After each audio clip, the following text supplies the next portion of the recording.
Bahkan tahun ini sudah ada edaran paket C itu diberi ruang untuk bisa mendaftar seperti IPDN.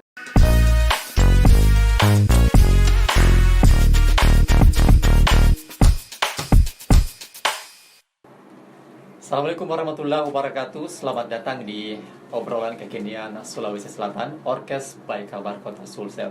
Dan tentu saja untuk edisi kali ini saya masih dengan Usmar Lahaji yang sang pengiring orkes pastinya ya. Dan tentu saja di edisi kali ini saya kedatangan tamu ini dari organisasi ataupun semacam lembaga non formal seperti itu ya. Kalau saya katakan ini adalah singkatan dari PKBM. PKBM itu adalah Pusat Kegiatan Masyarakat Belajar seperti itu, Kota Makassar ya.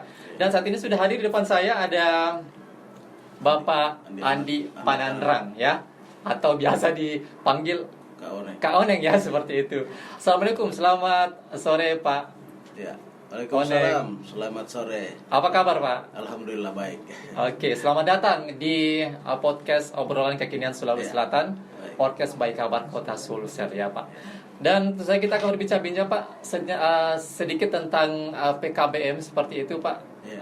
Seperti apa sih kiprah PKBM utamanya untuk Kota Makassar ini dalam menaungi berbagai PKBM yang ada di Kota Makassar seperti itu Pak Oneng ya.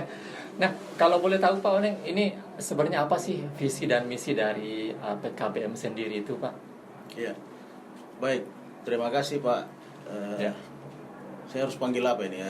Panggil Pak Yuma saja Pak. Pak Yuma. Pak Yuma, ya baik. Terima kasih.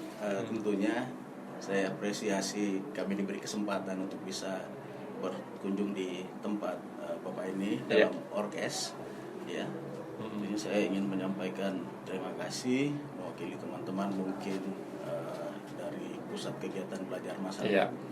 Ya, yang pertama saya ingin sampaikan bahwa Pusat Kegiatan Belajar Masyarakat ini adalah salah satu lembaga berdasarkan Undang-Undang Sistem Pendidikan Nasional. PKBM adalah salah satu lembaga yang diberi kewenangan untuk menyelenggarakan pendidikan non formal. Pendidikan non formal itu ada beberapa kegiatan, ada beberapa program, termasuk di antaranya adalah pendidikan kesetaraan. Pendidikan kesetaraan itu juga ada 3 pendidikan di situ, yaitu pendidikan paket A yang setara SD atau madrasah ibtidaiyah ya. Kemudian ada paket B yang setara dengan SMP dengan setara dengan madrasah sanawiyah. Kemudian paket C adalah setara SMA, SMK atau madrasah aliyah. Nah, dari kemudian program lain ada pendidikan yang namanya pendidikan keterampilan hidup atau life skill, keterampilan hidup atau keterampilan kecakapan hidup. Kemudian juga ada taman bacaan masyarakat. Taman baca masyarakat. Kemudian ada juga pendidikan anak usia dini, PAUD, TK. Oh, berarti termasuk juga PAUD ya Pak ya? Oke. Nah, dari situ saya adalah ketua forum PKBM. Forum ini adalah sebagai wadah berhimpun atau berkomunikasinya teman-teman para pengelola PKBM yang ada di Kota Makassar.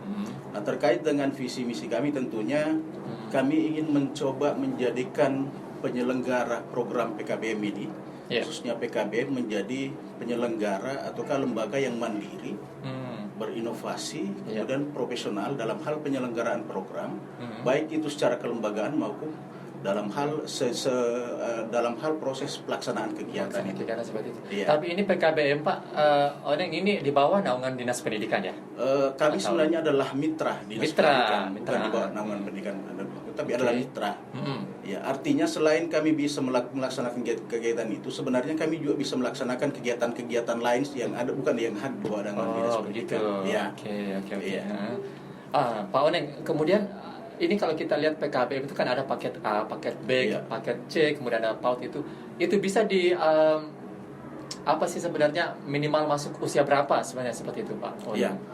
Terkait dengan syarat-syarat untuk misal menjadi peserta, kami di non formal itu tentu sangat beda dengan pendidikan formal. Iya. Pendidikan formal. Artinya lebih santai Pak ya mungkin seperti itu ya. Iya, lebih santai. Baik dalam hal pelaksanaan pembelajaran ya maupun dalam hal misalnya penerimaan atau pendaftaran.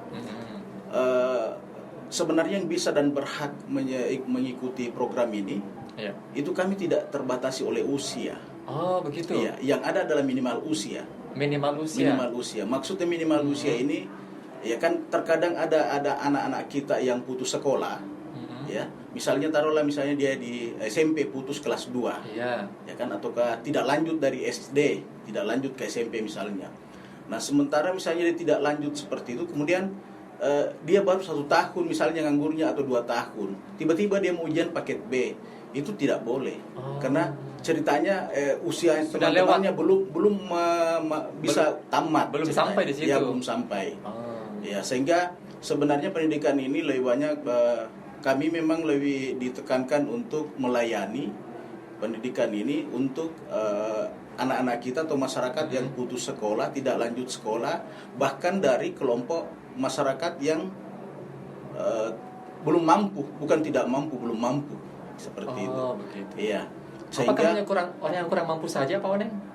Tidak juga. Tidak juga. Iya, boleh juga yang mampu. Kalau misalnya ya karena ini juga rupanya banyak anak-anak kita yang sekolah terus mereka putus sekolah, tidak tahu apa tiba-tiba mungkin ada yang tidak senang dengan misalnya di lingkungan sekolahnya. Ada beberapa kasus, khususnya seperti lembaga saya di PKBM Kadar Bangsa, ada beberapa kasus. Bahkan orang tuanya cukup berpendidikan, ada yang dari misalnya dosen tiba-tiba anaknya putus sekolah dan tidak mau sekolah, tidak tahu apa. Akhirnya mendaftar di kami. Ya, kami coba salah satu upaya kami bagaimana membangkitkan semangat mereka kembali untuk bisa belajar. Atau dia berpikir mungkin Pak Oneng, jangan masuk sekolah deh karena ada paket apa, paket C seperti itu jadi langsung. Begitu Pak Oneng. Saya kira bukan itu. Bukan itu ya. Bukan itu masalahnya. Tetapi memang hari ini kami mencoba berdasarkan visi dari juga kementerian. Ini kita mencoba ini pendidikan non formal ini bukan lagi menjadi bukan menjadi bahan, bukan menjadi apa artinya pelarian di situ. Pelarian tapi kita mencoba bagaimana paket ini pendidikan kesetaraan ini juga menjadi pilihan buat anak-anak kita. Ya, karena sekarang ini kan kita sudah disetarakan. Ya, disetarakan. Jadi kita berharap nanti ke depan semakin bagus bahwa paket A atau paket B ini, paket C ini menjadi pilihan Jadi misalnya ada anak kita ini diperhadapkan mau SMP mana misalnya, atau kamu ke paket B sekalian. Ya, karena dari sisi kurikulum kami hari ini sudah juga bersama-sama dengan formal pakai kurikulum K13. Ya, seperti itu. Dari sisi kelembagaan kami juga selalu dipacu untuk bagaimana memperbaiki. Terbukti hari ini kami di forum PKBM ini ada sekitar 25 lembaga PKBM yang berhimpun di forum yang kami. Itu sudah ada sekitar 14 PKBM yang sudah terakreditasi. Ya, terakreditasi ada terakreditasi. Jumlah PKBM di Kota Makassar sendiri Pak Oneng? Jumlah berapa? PKBM yang terdata yang ada berhimpun di kami itu sekitar 25 PKBM. 25 PKBM. Iya, PKBM.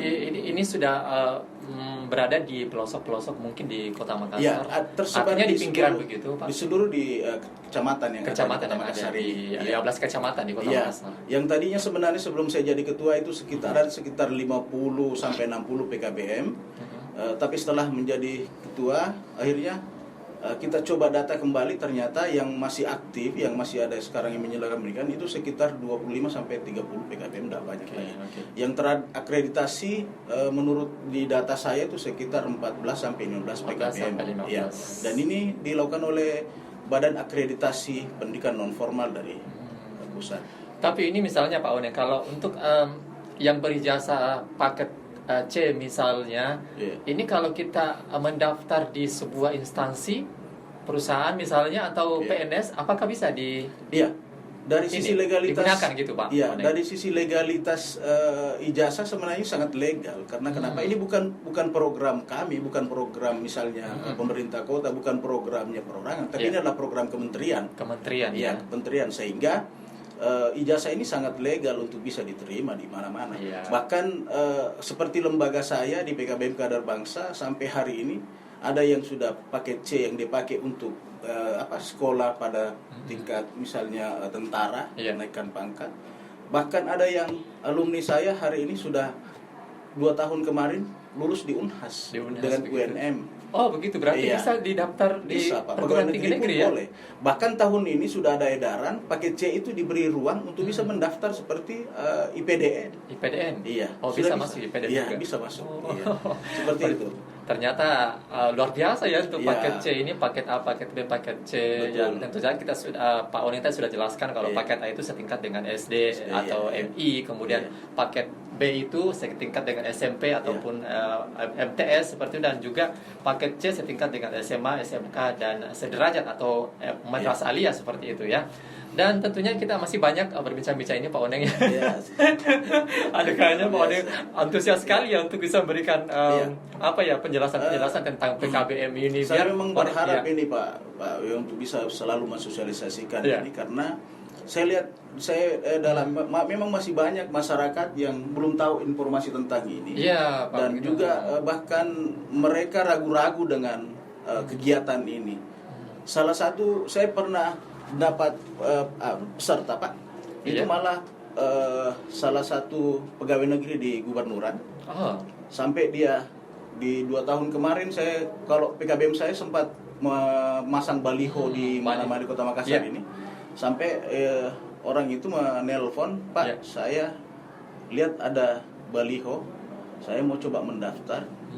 Apa ini legalitasnya gimana Pak? Saya bilang kalau saya tidak legal, tidak sah, saya tidak mungkin pasang baliho Pak.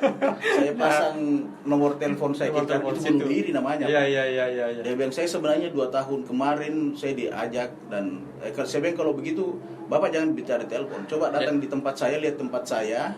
Kalau Bapak mau legalitasnya, saya perlihatkan semua legalitas lembaga saya supaya Bapak lebih yakin. Dan alhamdulillah setelah saya datang di kantor, saya berikan pemahaman akhirnya dia ikut ikut. Oke Pak. Nah, aduh, ini semakin bagus ini perbincangan kita ini Pak. Nah, kalau untuk PKBM sendiri Pak, kalau untuk sekarang kan kita masih online gitu Pak, online dan tentunya ini masih pembelajaran jarak jauh seperti itu. Nah, sementara ini belum PTM sih sebenarnya. Pembelajaran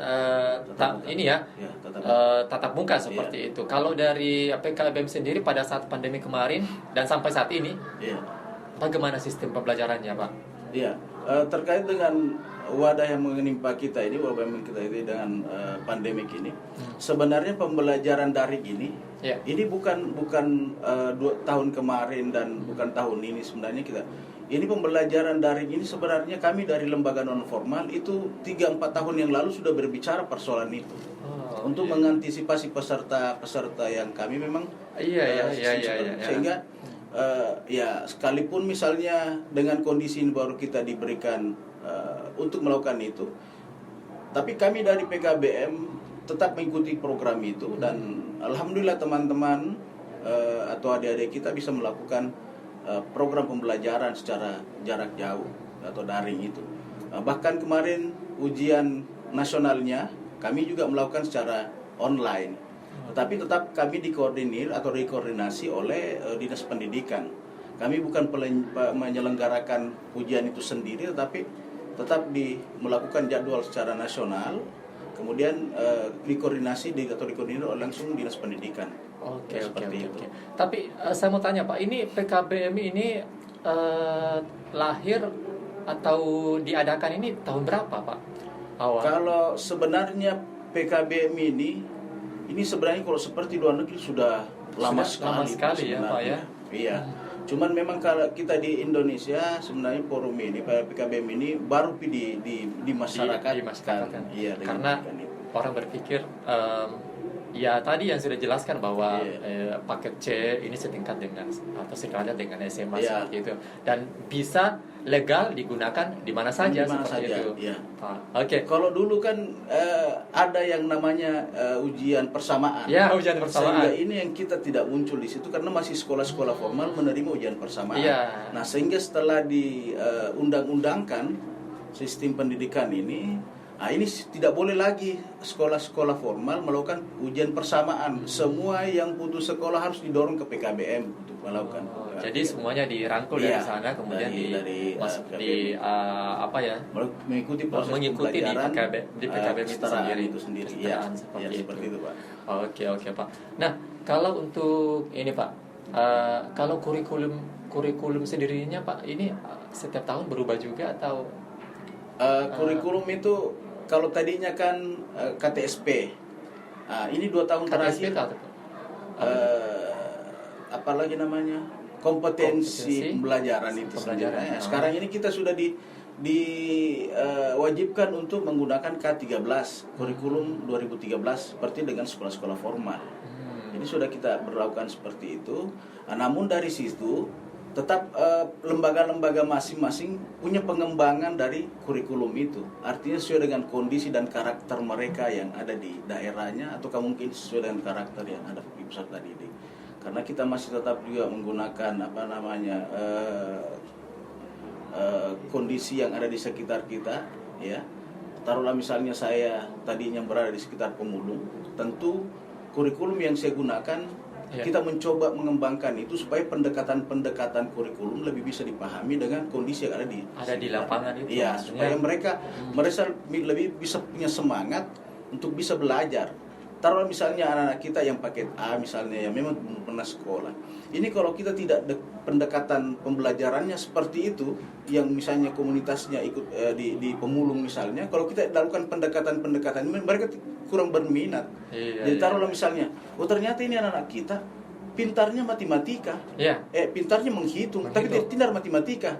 Buktinya kalau dikasih uang pi belanja, coba kopi belanja ini misalnya gula-gula, dia tahu hitung berapa kembalinya. Tapi begitu di matematika kan, misalnya 1.000 kurang 250, dia tidak tahu. Tapi kalau dikasih uang belanja, dia belanjain 250, dia tahu. Kalau yang 750 uangku kembali, kenapa cuma 500, kan seperti itu. Makanya pendekatan-pendekatan itu yang harus kita gunakan untuk mereka menggairahkan semangatnya untuk belajar. Nah, kemudian sistem belajar kita kan juga tidak mesti dalam satu ruangan seperti dalam formal.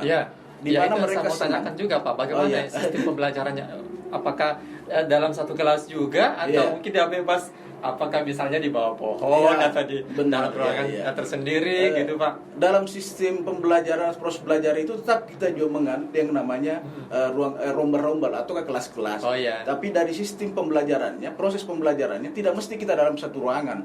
Kalau kita dalam satu ruangan kemudian pakaian yang juga khusus yang seperti buat apa ada non formal, sama dengan formal kan, sehingga kita dalam melakukan pembelajaran tidak mesti dalam satu ruangan, tergantung kesepakatan tutornya. Kalau di kami kan tutor namanya tutor, Pak, bukan guru ya, Pak ya. Ya, guru kalau di formal. Ya, kalau kita kan tutor ya. Nah, tergantung dari kesepakatan peserta dengan tutornya. Kalau misalnya dia maunya dibawa kolom rumah, kita bawa kolom rumah, atau di pos ronda, di situ kita gunakan untuk itu, supaya mereka tidak punya tekanan fisis dalam melakukan pembelajaran itu.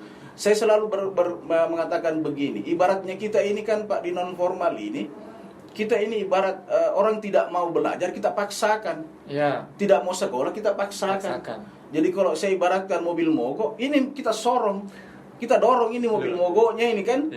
Artinya tugas utama kita yang setelah menghadapi peserta didik, bagaimana membangkitkan semangatnya dulu untuk belajar. Paling tidak untuk memahami bahwa ternyata pendidikan itu sangat punya arti untuk ke depan. Jadi harus memberikan ini dulu, Pak ya, semacam bisa dibilang training ataupun misalnya pembukaan atau mukadimahnya, bagaimana caranya untuk bisa belajar lebih serius seperti itu ya. Diberikan dengan pembelajaran yang santai seperti itu, agar mereka juga akan mau belajar serius seperti itu ya. Iya, seperti itu, Pak. Nah, kalau untuk ininya, Pak, waktunya ataupun misalnya dalam seminggu itu Biasanya berapa kali pertemuan Pak, atau mungkin dari berbeda ya dengan PKBM yang ada? Kalau masalah waktu tergantung dari mungkin formulasi masing-masing PKBM. Yang paling tidak paling minimal 3 kali dalam seminggu, karena kami juga diatur dengan standar pendidikan itu, berapa jam misalnya yang harus dipenuhi. Kita harus mengikuti juga itu. Nah, persoalan waktu tentu kita bisa atur. Tidak harus misalnya dari jam 8 sampai jam 12 atau kayak ini. Mungkin teman-teman mengambilnya waktu sore misalnya.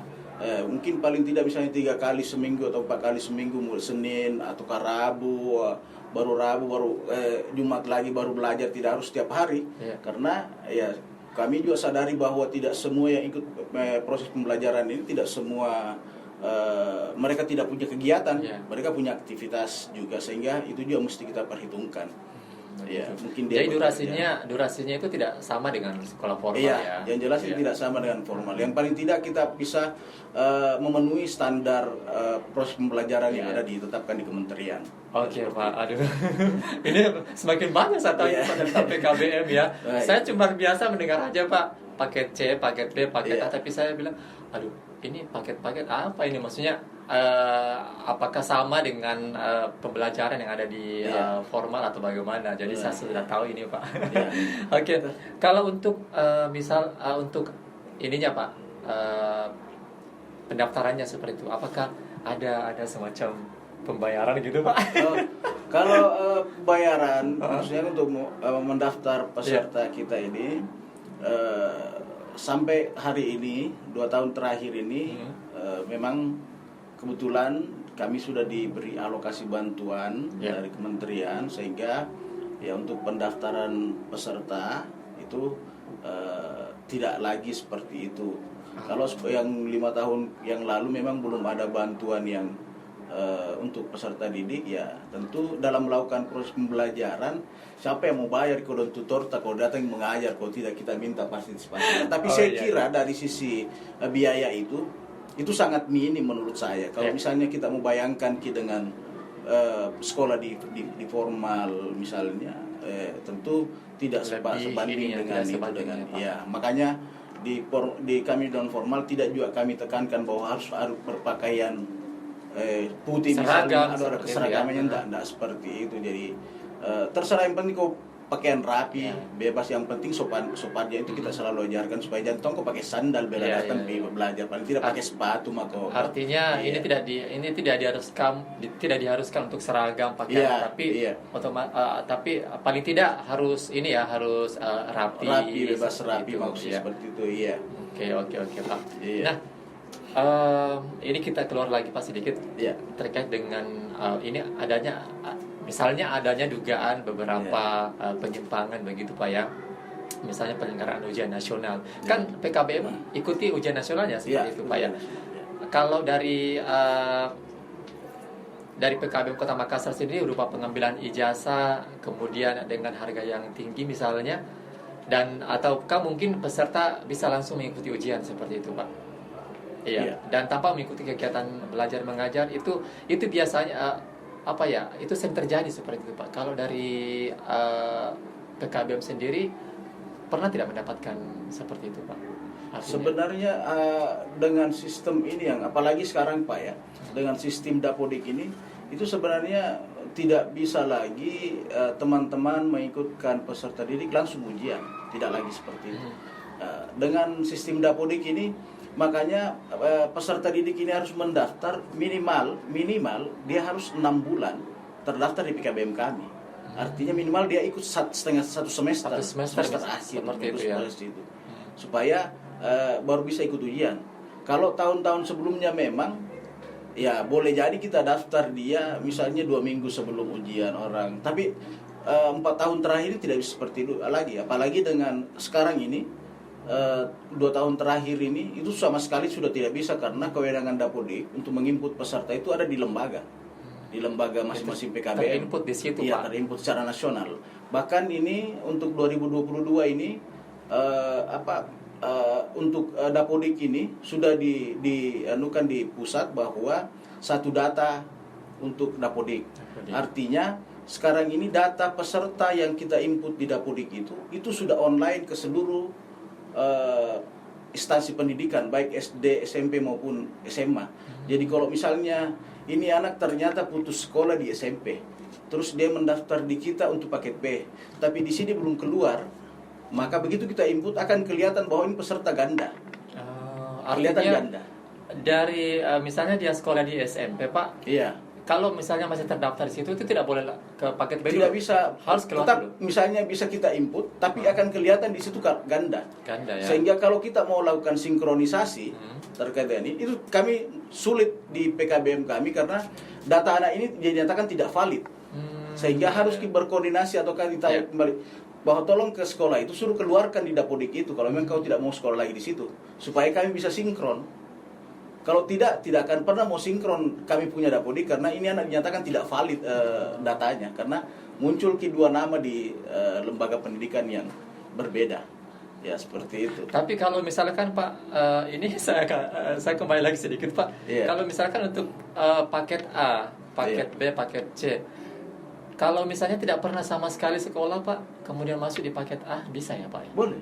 Memang paket A itu sebenarnya untuk SD. Jadi kalau misalnya sama sekali tidak pernah sekolah harus paket A dulu. Tidak bisa langsung misalnya saya tua mak, taruhlah misalnya umurnya 17 tahun. Saya tidak pernah sekolah SD misalnya. Dia mau langsung misalnya paket B. Itu tidak boleh, Pak. Tidak boleh. Harus melalui jenjang. Jenjang sekolah itu. Harus dia di paket A dulu. Sebanding SD ya begitu SMP dan seterusnya. Sekalipun misalnya sudah mengikuti ujian paket A misalnya, terus tahun depannya dia mau lagi paket B, tidak boleh juga. Harus 3 tahun baru bisa ikut prosesnya itu. Seperti itu. Waduh, sebenarnya masih ada ini sama Sadakan Pak, tapi kayaknya ada kode-kode nih. Tapi apapun itu Pak, lembaga pendidikan non formal ini saya kira cukup membantu ya untuk masyarakat yang mungkin dalam kurung ini kurang mampu seperti itu Pak. Sebenarnya untuk itu pun di luar daripada itu bisa ya seperti itu Pak. Tapi apapun itu ini sangat bagus sekali. Ini adalah program yang cukup membantu untuk kalau masyarakat yang ingin mengenyam pendidikan, paling tidak pendidikan non formal seperti itu Pak Oneng ya. Oke, sekali lagi Pak, sukses untuk Pak Oneng, sukses untuk PKBM Kota Makassar sendiri Pak, forum pusat ya. Iya, forum komunikasi pusat kegiatan belajar. Pusat kegiatan belajar masyarakat seperti itu ya. Oke. Saya ingin menambahkan sedikit bahwa saya kira tidak perlu keraguan masyarakat terhadap program ini, pendidikan non formal ini, karena salah satu bukti bahwa ternyata kalau masyarakat pernah mengikuti atau kamu lihat di media, salah satu alumni paket C kami adalah Ibu Menteri Susi. Itu mengikuti paket C. Jadi dia bisa paket C dia Pak. Dan bahkan ada beberapa pimpinan daerah termasuk misalnya ada bupati yang menggunakan paket C itu dan anggota ada legislatif ya, masih banyak itu, lagi masih banyak. Dan ini sekarang sudah digalakan lagi untuk pemilihan kepala desa secara daerah. Iya, ini lagi banyak alumni kita yang ikut bertarung jadi kepala desa ya. Iya, seperti itu. Iya. Oke. Ternyata PKBM luar biasa Pak ya. Bisa berkompetensi dengan lembaga alumni-alumninya ya. Tidak bolehlah dipandang sebelah mata ini alumni kami di paket C misalnya khususnya. Saya kalau alumni saya Pak seperti abnormal itu, kalau Bapak tahu abnormal di Jalan Landak itu manajernya dari alumni saya itu Pak. Alumni PKBM ya. Alumni saya. Ada beberapa seperti misalnya ada salah satu yang di Pokaris itu ada alumni saya juga yang bekerja di situ dan banyak lah. Banyak lagi ya Pak ya yang berprestasi di luar sana yang menjabat. Bukan hanya tingkat kepala desa tapi lebih dari itu bupati dan sebagainya. Ini adalah alumni dari PKBM sendiri gitu Pak. Oke, sekali lagi Pak, terima kasih, sukses Pak. Sekali lagi untuk Pak Oneng dan juga PKBM Kota Makassar. Terima kasih sudah hadir di podcast obrolan kekinian Sulawesi Selatan, podcast by Kabar Kota Sulsel seperti itu Pak. Terima kasih sekali lagi. Baik, terima kasih. Assalamualaikum warahmatullahi wabarakatuh. Waalaikumsalam warahmatullahi wabarakatuh.